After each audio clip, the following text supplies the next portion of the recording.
Illinois and Cook County specifically are very tenant friendly, especially compared to, I'll call it Northwest Indiana or some of our surrounding areas to invest in. So what are some of the gotchas you've seen over the years? I'm a new investor. I'm here in Chicago. I've just heard the rumors. What are some of the things that I need to be aware of so I can successfully own real estate in the Chicagoland area?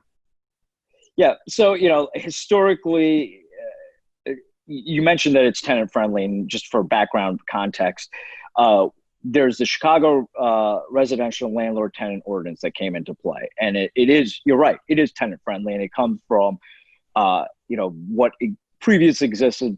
You had bad landlords and slumlords who would end up taking advantage of tenants, and for public policy reasons, et cetera.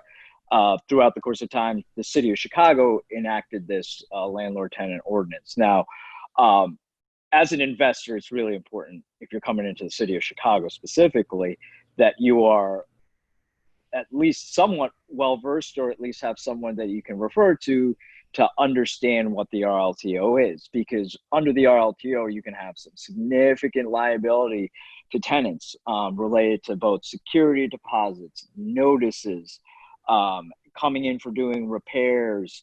There are a lot of aspects, and it's a pretty big ordinance. And, some of the liability that a landlord could face is they can owe triple security deposit, attorney's fees, be dragged into a lot of lawsuits. And when really the intent of the landlord was not to do anything wrong with the tenant, but they just handled something incorrectly, like putting their money in the wrong account and not an interest-bearing account, or not paying out interest. So those are just some of the things that I see pretty regularly. And I'll say security deposit cases are a significant portion of things that I see that tenants will raise. And they kind of dovetail with tenant other complaints and them just trying to weasel out of paying rent and trying to negotiate things. But once they get a hold of an attorney, attorneys, as much as you may not like them, they do know what they're doing. So on both sides.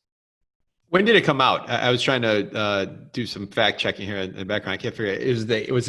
I'm putting you on the spot here. Was it the 80s? Yeah, I don't have a computer in front of me. I think it was the early 80s or late 70s. I know I hear some of the slumlord stories from back in the 80s of no heat for weeks. And I know how we ended up here based on hearing some of these stories. It was a shame that I always tell people the pendulum swung way too far to the other side.